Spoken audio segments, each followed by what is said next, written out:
Hi hello, welcome back to Swapna Akshayavarshini. Subscribe Akshayavarshini. చెప్పు అక్షయవర్షిని, చెప్పు చెప్పు. Please like, share, comment and subscribe Swapnavarshini Reddy YouTube channel. Thank you. ఇంకో story అమ్మా. ఇంకొక స్టోరీ కూడా రాజుగారికి అదే చెప్దాం అనుకుంటున్నా. నా దగ్గర అయ్యే ఉన్నాయి. చిన్నప్పుడు జేజాళ్ళు అయ్యే చెప్పేవాళ్ళు నాకు, లేకపోతే ఎక్కాలు వేయించేది. ఎక్కాలు వేస్తే లెక్కలు బాగా వస్తాయి అనేది జేజమ్మ. లెక్కలు రాలే, కలుగు వచ్చాయి కదా. సరే మరి. అనగనగా ఒక ఊర్లోనంట ఒక రాజుగారు ఉన్నారంట. ఆ రాజుగారికి అంత సౌకర్యంగా అన్నీ ఉన్నా కూడా ఆ లైఫ్ నచ్చేది కాదు. సామాన్యంగా ప్రశాంతంగా ఆ పైరుగాల్లో తిరగాలి, సామాన్య ప్రజలు ఎలా తింటారో వాళ్ళతో కలుపుగోలుగా తినాలి అనుకుంటూ ఉండేవాడు. ఈ రాచరికపు ఆహారపు అలవాట్లు, దర్భం ఇవన్నీ నచ్చేవి కాదు. చాలా కామ్గా ఉండే లైఫ్ కావాలనుకునేవాడు. ఈ భజన చేసే బ్యాచ్లు అవి నచ్చేవి కాదు. రాజావారు అంట వాళ్ళకి మనసులో ఏముండదు, కానీ చెప్పాలి కాబట్టి రాజాగారికి జై అంటారని ఆయన ఫీలింగ్. నిజం కూడా అదే కొంతలో కొంత.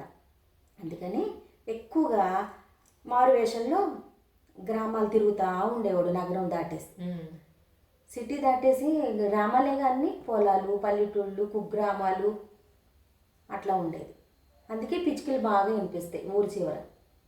అయితే పిచ్చుకలు ఉంటే పిచ్చుకలు అన్నమాట వచ్చింది కాబట్టి చెప్పిన. పిచ్చుకలు ఉన్న ప్రదేశాన్ని ఏమంటారో తెలుసా? అది పొల్యూషన్ లేని ప్రదేశం, ఆహారం సమృద్ధిగా దొరికే ప్రాంతం అన్నదానికి సూచన. పిచ్చుకలు ఎక్కువగా ఉంటాయి. ఒక సినిమా కూడా వచ్చింది అక్షయ్ అట్లాంటిది, ఏదో కానీ గుర్తురా అట్లా నాకు. అయితే రాజుగారు ఎక్కువగా సంచారం చేస్తూ ఉండేవాడు మారువేషంలో, గ్రామాలన్నీ తిరుగుతా. మామూలు మనిషిలానే ఉండేవాడు కదా, మామూలు బట్టలు వేసుకొని. అయితే వాళ్ళతో వీళ్ళతో మాట్లాడితే, వాళ్ళతో పాటే పని చేస్తా, వాళ్ళు ఏమైనా తింటుంటే ఇతను కూడా పిలిచి పెట్టడం, అట్లా ఉండేవాడు. ఆ లైఫ్ బాగా నచ్చేది. అట్లా తిన్న ఆహారం తొందరగా అరిగిపోయి యాక్టివ్గా ఉన్నట్టు అనిపించేది తనకి. అక్కడేమో రాజ్యంలోనేమో ఆహారం ఇది స్పెషల్స్ అన్నీ వండించి అసలు అరిగేది కాదు తనకి. అసలు తినాలనిపించేది కాదు, తిన్న ఆహారం అరిగేది కాదు. బొమ్మలాగా, గాజు బొమ్మలాగా బతికిన ఫీలింగ్ లాగా ఉండేవాడు తను. అయితే అది నచ్చకే ఇట్లా వచ్చాడనమాట ఇక్కడికి. ఇలా కొన్నాళ్ళు గడిచిపోతూ ఉన్న క్రమంలో రాజుగారికి ఒకరోజు ఒక పొలం దగ్గర చెట్టు కింద వేణు ఊదుతా ఒక అబ్బాయి వినిపిస్తాడు. అట్లా చానాళ్ళ నుంచి వినిపిస్తుంది. ఒకరోజు వెళ్ళాడు. అబ్బాయి, ఎంత బాగా నువ్వు వేణుగానం చేస్తున్నావు, నేను చానాళ్ళ నుంచి గమనిస్తున్నాను, ఎంతో బాగుంది, వినసొంపుగా ఉంది, నేను నాతో పాటు అట్ట పెట్టుకుంటాను. నేను ఇప్పుడు నా రాజ్యానికి వెళ్తున్నాను, నా కోరిక తీరిపోయింది, ఇట్లా సామాన్య జీవితం గడపాలనుకున్నాను. ప్రస్తుతానికైతే రాజ్యంలో చాలా పనులు ఉన్నాయి, ఇంకా బయలుదేరుతున్నా నేను ఈ దేశానికి రాజుని, నాతో పాటు వస్తావా అబ్బాయి? నువ్వు బాగా నచ్చావు నాకు, నువ్వు ప్రశాంతంగా వేణుగానం చేస్తున్నావు, గొప్పలకి దర్పానికి పోకుండా. నిజంగా అయితే ఒక కూడల్లో కూర్చొని డబ్బు సంపాదించుకోవచ్చు ఇది ఊదుకొని. నీకు ఆ ఆలోచనే లేదు నీకు మైండ్లో.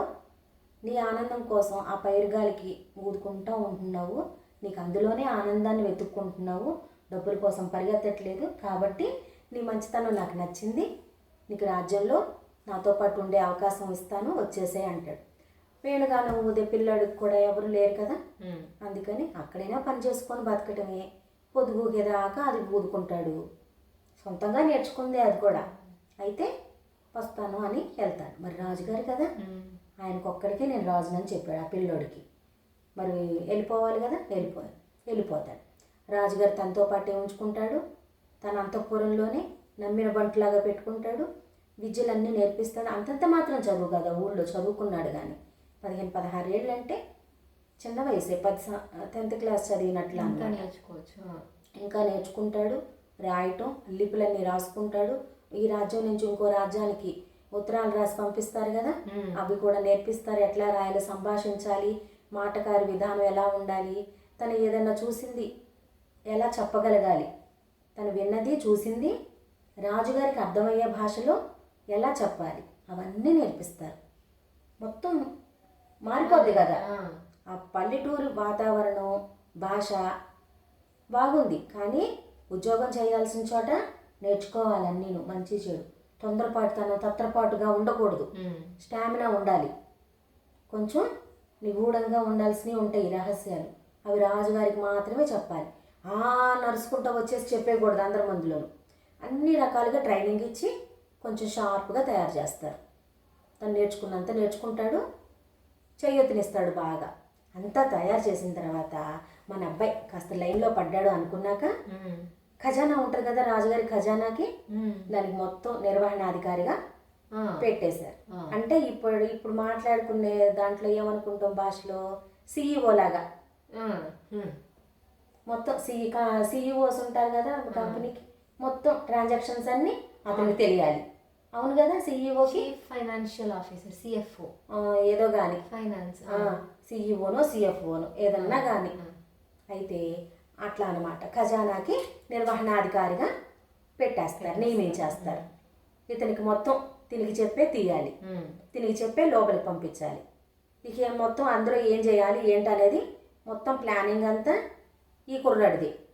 రాజుగారు ఏం చెప్పలా, ఇది అప్పచెప్పా, దీన్ని నువ్వు చూసుకోవాలి, ఏం చేయాలి ఏంటనేది ఇతని సామర్థ్యాన్ని బట్టే ఉంటుంది అనమాట. ఇది కూడా ఒక ఎగ్జామే అనమాట తనకి. ఇది రాజుగారికి ఒక చిన్న పిల్లోడు ఉంటాడు ఇంట్లో, చిన్నడేవాడు, 2 ఏళ్ళు 3 ఏళ్ళు ఉంటుంది. అట్లాంటి టైంలో ఒకసారి రాజుగారితో పాటు ఖజానా లోపల చూస్తానికి చేపుచ్చుకొని వెళ్తాడు నాన్నతో పాటు. నాన్న వెళ్తా తీసుకెళ్తాడు రాజుగారు. ఆ ఖజానా అంతా చల్లా చెదురుగా అలా పడిపోయి ఉంటుంది. ఏంటో అన్నీ ఇలా పడేసేసారు అనుకుంటాడు. ఆ వయసుకి ఏం తెలుసు, చెప్పాలని తెలియదు కదా, చెప్పినా తెలీదు, చెప్పటం రాదు. వాళ్ళ నాన్నగారితో ఏం చెప్తే ఏమొచ్చిద్దు, చిన్నపిల్లడు కదా, మనసులో ఉంటుంది అనమాట. ఏంటో అన్నీ పోసేసారు, ఎడాపెడా ఉన్నాయి, ఇట్లా మా అమ్మ చదువుకున్నట్లు లేవు అనుకుంటాడు. ఆ వయసుకి అది అనమాట, ఆ వయసుకి అది బాగా తెలిసినట్టు ఆ పిల్లడికి. అట్లా చూసి వస్తాడనమాట. ఇక తర్వాత వెళ్ళలేదు ఆ పిల్లడు, ఆ చిన్న వయసులో గుర్తుపెట్టుకుంటాడు. తర్వాత ఇప్పుడు 25 ఏళ్ల కుర్రాడు అయిపోతాడు. ఎవరు, ఖజానా నిర్వహించే పిల్లాడు. రాజుగారు తీసుకొచ్చారు కదా గ్రామం నుంచి, పెద్దోడైపోయాడు. బాగా నీట్గా సర్దుకోవటం అన్నీ నేర్చుకున్నాడు. రాజుగారు చెప్పిన ప్రకారం ఇవ్వడం దాయటం లెక్క అంతా బ్యాలెన్స్ షీట్ అంతా డెబిట్ క్రెడిట్ ఈక్వల్ అయిపోయేది. తీసుకున్నది సరిపోయేది, ఇచ్చింది సరిపోయేది. సూపర్ ఉందిగా, బాగుందిగా. సరే, ఈ క్రమంలో రాజుగారికి అస్వస్థ వచ్చేసి పెద్దోడైపోయి దేవుడి దగ్గరికి వెళ్ళిపోతాడు, కాలం చేస్తారు. అయితే రాజ్యంలో కొడుకు పెద్దోడయ్యాడు కదా, రాజుగారి కొడుకు పెద్దోడయ్యి రాజు అవ్వాలని రాజుని చేస్తారు. ఒక మంచి రోజున రాజుగారి దర్బార్లో ఆసనం ఎక్కించి పట్టాభిషేకం చేస్తారు. తర్వాత ఇప్పుడు ఊరి నుంచి తీసుకొచ్చిన పిల్లోని తీసుకొస్తే ఇక్కడ వాళ్ళకి కోపం వచ్చేసింది కదా, మనందరినీ వదిలేసి అతనికి అప్పచెప్పాడు, చదువు రానాడు, పల్లెటూరాడు అంటారు కదా. ఇంత ఎక్స్పీరియన్స్ ఉండి ఇంత చదువుకొని మనమేమో గల్లంత అయిపోయాము, అతనేమో ఎలివేట్ అయిపోయాడు, నలుగురిలోనూ కొట్టొచ్చినట్టు కనపడిపోయాడు. మంచి ప్లేస్ కదా, మరి సెంట్రల్ ప్లేస్ కదా అది. అయితే గిట్టనళ్ళు తయారైపోయారు బాగా. అయితే ఇప్పుడు రాజుగారు చనిపోయి రాజుగారి కొడుకు అయ్యాడు కదా, రాజుగారి కొడుక్కి రాజు అయ్యాడు కాబట్టి ఈ పిల్లోడి మీద ఎక్కేయటం మొదలెడతారు, ఈ 25 ఏళ్ల కుర్రోడి మీద. రాజుగారు ఉన్నప్పుడు అంతా నమ్మారు, అబ్బాయిని మొత్తం అతనికే అప్పచెప్పారు. ఇతను ఏం చేశాడో కూడా తెలీదు. మీరు ఒక విషయం అడగండి, రాజుగారికి ఒక కత్తి ఉండేది, రత్నాలు వైడూర్యాలు అన్నీ పొదుగున్న బంగారు కత్తి ఉండేది, అది కనిపించట్లేదు, అది ఏమైందో అడగమనండి, లెక్క చూపించమనండి అని ఎక్కేసి పంపిస్తారు. అప్పుడు 2 ఏళ్ళప్పుడు లోపలికి వెళ్ళాడు పిల్లాడు. తర్వాత ఇదే ఇప్పుడు వెళ్ళటం ఇంకా. అయితే వెళ్తాడు లోపలికి, వెళ్ళి అక్కడే ఉంటాడు కదా గేట్ దగ్గర, మన హీరో ఉంటాడుగా. మా నాన్నగారికి ఒక కత్తి ఉండాలి కదా, దాని లెక్కపత్రం ఏమీ తెలియ, ఇట్లా చానాళ్ళ నుంచి కనిపించట్లేదు, అది కొంచెం నాకు లెక్క చెప్పు అంటాడు. అయితే అది ఇప్పుడు లేదు కదా రాజావారు, అది చాలా వీక్గా అయిపోయింది కత్తి అని చెప్పి దానికి ఉన్న రత్నాలు వైడూర్యాలు వజ్రాలు అన్నీ తొలగించి మన కంసాలయంతో నగలు తయారు చేయించారు, హారాలు తయారు చేయించారు కదా రాణిగారికి. ఆ లెక్కకు సంబంధించిందంతా ఉందని పత్రం చూపిస్తాడు. ఖడ్గానికి లెక్క మొత్తం రాసింది. చూసి ఒకసారి నేను ఖజానా అంతా చూస్తానని రౌండ్ వేస్తాడు. చిన్నప్పుడు చూసింది గుర్తొస్తుంది. దాని తర్వాత నుంచి మొత్తం ఇదంతా ఏమంటే ఆర్గనైజ్ చేసిందంతా ఇతనే. ఈ అబ్బాయి పల్లెటూరు నుంచి వచ్చిన 5 ఏళ్ళ కుర్రాడే. ఎంత బాగా చేశాడు. నేను అప్పుడు చూసిన దానికి ఇదే మళ్ళీ చూడటం నేను ఎంత బాగా చేశాడు. అడగంగానే చెప్పాడు లెక్క. ఏమీ తొనకుండా బెనక్కుండా లెక్క అయితే కరెక్ట్గా సరిపోయిందని వెళ్ళిపోతాడు రాజ్యంలోకి మెదలకుండా. వెళ్ళిపోయిన తర్వాత సరే వెళ్ళిన తర్వాత వాళ్ళు ఊరుకుంటారు ఎక్కేసేవాళ్ళు కాదు రాజావారు. అట్టయితే బంగారు పాయని పిలిపించండి. ఇతను చెప్పిన బంగారు పాయన నిజం చెప్పాలి కదా, ఆ బంగారు పైన మనకి సాక్ష్యం చెప్పాలిగా, అవునా కాదా అని తెలిపోద్ది. ఎప్పుడే తెలిపోద్ది. దొంగను పట్టేసుకోవచ్చు మనం. గోల్డ్ స్మిత్ని పిలవండి అని చెప్తారు. రాజుగారి కొడుకైనా సరే ఆగాడా, వాళ్ళ మాటలు నమ్మేసి పిలిపిస్తారు. సరే అవును రాజావారు, ఆ బంగారం కత్తి కూడా కాదు, అది కొంచెం వెండి కంచు కలిసి ఉంది. అది కరిగించినా కూడా ఎంతో రాలేదు. దాని లెక్క ఇదిగోండి, నేను కరిగించినప్పుడే లెక్క పెట్టుకున్నాను ఎట్లా రాజుగారిదని. దానికి ఉన్న విశేషమైన డైమండ్లు రత్నాలతో హారాలు చేసింది కూడా నేనే. దాని లెక్క కూడా మీకు ఇచ్చినా కూడా నేను కూడా రాసుకున్నాను అని ఆ పిల్లోడు చూపించిన పత్రంలోది ఇది మ్యాచ్ అయిపోద్ది. ప్లస్ ఈ కత్తికి బంగారంది కూడా కాదు, కొంచెం వెండి కొంచెం కంచు కలిసి బంగారు బదిలాగా షో అయింది. అది కరిగించినా కూడా ఏమీ రాలేదు అని నిజం తెలిపోద్ది. సరే ఇంకేమనలేదు. తర్వాత ఈ రాజుగారి కొడుకు మీ మాటలు నమ్మి ఇలా అన్నాను నేను, ఆ అబ్బాయి అన్నీ కరెక్ట్గానే చెప్తున్నాడు, నా చిన్నప్పటి నుంచి నేను ఉన్నాడు తను అక్కడే, ఎంతో నమ్మకమైనాడు కాబట్టే నాన్నగారు అంత సపోర్ట్ చేశారు అతనికి. ఇంకా వేరే అతని చేతికి ఇవ్వకుండా ఒక్క చేతి మీద నడిపించారు. లెక్కాపత్రం అంతా కరెక్ట్గా కనిపిస్తుంది. అయినా సరే మీరు ఇంత చెప్తున్నారు కాబట్టి ఇంకోసారి 3వ ట్రిప్ ఇంకోసారి నేనే స్వయంగా వెళ్ళి మొత్తం ఆడిట్ చేస్తాను అంటాడు. మొత్తం అంతా పుస్తకాలు ఫిజికల్గా, బుక్లో రాసింది ఫిజికల్గా మొత్తం ఆడిట్ చేసి లెక్క మొత్తం సరిపోద్ది. ఫిజికల్గా అక్కడ ఏముందో పుస్తకంలో అదే ఉంది. మ్యాచ్ అయిపోయింది, బ్యాలెన్స్ సరిపోయింది. కాకపోతే ఒక అలమార ఉంది అక్కడ, ఒక అలమార లాక్ చేసింది. మరి అది తాళం తీయలేదేంటి, ఏమి ఉంది అందులో నాకు అది చూపించలేదు. మరి దాని బుక్ ఏది, అది రాసుకున్న లెక్క పత్రాలు ఏమున్నాయి, అసలు ఏమున్నాయి ముందు తెరువు అంటాడు. అనేసరికి మన 5 ఏళ్ళ కుర్రాడు, అందులో నాకు చాలా విలువైన నా వస్తువులు ఉన్నాయి, ఆ విలువైన వస్తువుల్ని దాచిపెట్టుకున్నాను అంటాడు. అదిగో అందులోనే దాసి ఉంటాడు, అందులోనే మన ఖజానాలో ఈ దాసేసుకొని ఉంటాడు, తను సపరేట్గా పెట్టుకున్నాడు. వేణు ఉండి ఉంటుందామా అని చెప్పి ఎక్కేస్తారనమాట. వెంటనే తాళం తీపేసేసరికి తను చిన్నప్పుడు 17 ఏళ్ళగా ఉన్నప్పుడు అక్కడ రోజువారీ కప్పుకునే కంబళి, వేణువు, పాత చొక్క, ఆ 3 ఉంటాయి అన్నమాట ఒక పాత సంచిలో. అది కూడా చినుగు పడిపోయిన సంచిలో. అప్పటి నుంచి తను అలాగే ఉన్నాడు. నేను ఎంతో విలువగా ఇది ఉంచుకున్నాను, నా బతికేంటో నాకు తెలుసు. నేను ఇప్పటి వరకు నేను జీతం కూడా తీసుకోవాలి. ఆ జీతం అంతా పక్కనే పెట్టుకునేవాడిని, ఆ జీతం అంతా పక్కనే పెట్టాను, నేను పట్టుకోలే. వేరే వాళ్ళకి, నా ఊరు వాళ్ళకి పంచాలనుకున్నా. నేను అక్కడున్నా ఒక భోజనం పెడితే చాలు అనుకునేవాడిని ఎవరైనా పని చేసి. ఇప్పటికైనా నేను అలాగే ఉన్నాను. నా కంబళి, నా చినిగిన సంచి, నా వేణువు, నా చినిగిన చొక్క, ఇది ఎలా వేసుకొని వచ్చానో ఇప్పటికైనా అదే పుచ్చుకొని నేను వెళ్ళిపోగలను. నాకు దేని మీద ఆశ లేదు. మీరు కానీ నాకు ఛాన్స్ ఇస్తే నేను ఈ వేసుకొని మా ఊరు నేను వెళ్ళిపోగలను, ఇంకా నేను బయలుదేరినా ప్రభు అంటాడు. బాధ వచ్చేసింది. ఇంత కరెక్ట్గా మెయింటైన్ చేసి ఒక్క చేతి మీద ఎక్కడికెక్కడ రత్నాలు ఎక్కడ పెట్టాలి అవన్నీ ఒక లెక్క, ముత్యాల హారాలు ఎక్కడ, విడిగా ఉన్న ముత్యాలు రత్నాలు వైడూర్యాలు ఏటికటికి సపరేటు బాక్సులు పెట్టి అట్లా అన్నీ సర్ది పెట్టి ఆర్గనైజ్ చేసి పెడితే ఇన్ని సంవత్సరాలు, అప్పుడు 15 ఏళ్ళప్పుడు వచ్చాడు, 15 ఏళ్ళు, ఇప్పుడు 25 ఏళ్ళు అంటే 10 సంవత్సరాల నుంచి ఒక్క చేతి మీద ఉండండి ఇలా చేయగలరు. ఇంకొకళ్ళని పెడితే ఎగుడు దిగుడు అయిపోయేది. ఒక్క చేతి మీద నడిపించే మనిషి శుభ్రమైన మనిషి, లెక్కాపత్రం చూపించే మనిషి. కాబట్టి మెయింటైన్ చేయగలిగాడు కరెక్ట్గా. నువ్వు చాలా బాధపడ్డావు, నీకు నేను అన్యాయం చేయను. వాళ్ళు వీళ్ళు ఎక్కేశారు. నేను 2 సంవత్సరాలు ఉన్నప్పుడే ఇది నేను చూడటానికి వచ్చాను. తర్వాత మీరు వచ్చారు. మీరు వచ్చిన తర్వాత ఇదే మళ్ళీ నేను చూడటం. అప్పుడు చూసింది ఒకలాగుంది, ఇప్పుడు నేను చూసేది ఒకలాగుంది.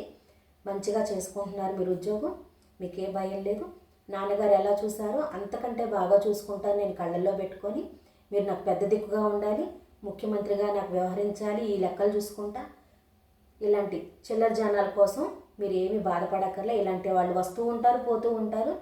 ఈ రాజకుమారుడు కూడా మాట మీద నిలబడే వ్యక్తి, కళ్ళ ముందు కనపడే నిజాన్నే చూస్తాడు. వాళ్ళు వీళ్ళు చెప్పింది చూడలా, విన్నాడు అంతే. ఎంక్వైరీ చేసుకున్నాడు, కరెక్ట్ అని తేలింది, చక్కగా ఉంది లెక్క. వాళ్ళు చెప్పింది అబద్ధం అని తేలిపోయింది. ఓర్చుకోలేని తన వాళ్ళు ఉంటారుగా, ఎక్కడైనా ఉంటారు.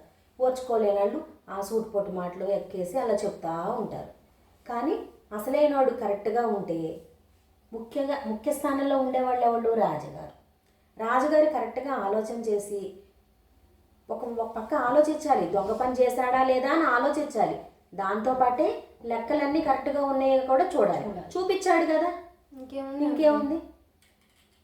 అందుకని నువ్వు ఎక్కడికి వెళ్ళక్కర్లేదు, ఎప్పటికీ నాతోనే ఉంటావు అని బాగా గౌరవంగా చూస్తాడు. తనకి ఇల్లు వాకిలి అన్నీ ఏర్పాటు చేసి కడుపు నిండా ఆహారం అంది టైంకి పెట్టేవాళ్ళు, పళ్ళకి ఇచ్చి అటు ఇటు వెళ్ళమనేవాళ్ళు. 1 సంవత్సరానికి ఒకసారి 10 రోజులు సెలవిచ్చి వాళ్ళ ఊరికి పంపించేవాళ్ళు. తనకి ఆ ఊరు అది ఇష్టం కదా, ఈ ఇట్లా ఉండి ఇది ఇష్టం లేదు. నేచర్ని మిస్ అయిపోయాడు తను. నా నేచరే తనకి క్యూర్ చేసిద్ది అనుకున్నాడు. ఇది వద్దు, ఇంకా నాకు క్యూర్ అవ్వాలంటే నా ఊరు వెళ్ళిపోవాలనుకున్నాడు బాధపడి.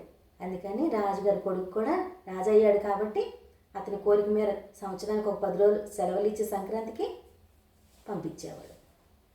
తను ఎంజాయ్ చేసి మళ్ళీ రాజ్యానికి వచ్చేవాడు. అట్లా రాజుగారు సపోర్ట్ చేసేటట్టయితే పని చేసేవాడికి భయం లేదు ఎక్కడే. రాజుగారు కనుక సరిగా లేని పక్షంలో మనం వదిలేసి ఇంకో చోటుకి వెళ్ళిపోవడమే సుఖం. అంతే కదా, ఎన్నాళ్ళని భరిస్తారు? అలా అంటే 3 రోజులు హింస పెట్టారు. అంత ఆడిట్ చేసి కరెక్ట్గా ఉన్నా కూడా ఎక్కేసేవాడు ఎక్కిస్తూనే ఉన్నాడు. ఏం భయం ఇంకా? అసలు ఓనరే చక్కగా చూశాడు లెక్క, సొంతంగా ఆడిట్ చేశాడు, సరిపోయింది లెక్క. మనం కరెక్ట్గా ఉంటే అదే దారి చూపించింది. మోసం చేసేవాళ్ళది ఏముంది?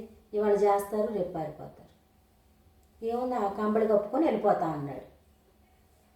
మంచి ఉద్యోగం మిస్ అయిపోయేది రాజ్యం. అంతే కదా, ఎవరికి నష్టం? వాళ్ళ రాజ్యానికే నష్టం. ఇంత నమ్మకంగా చేసే ఉద్యోగం వెళ్ళిపోతే రాజ్యానికే నష్టం.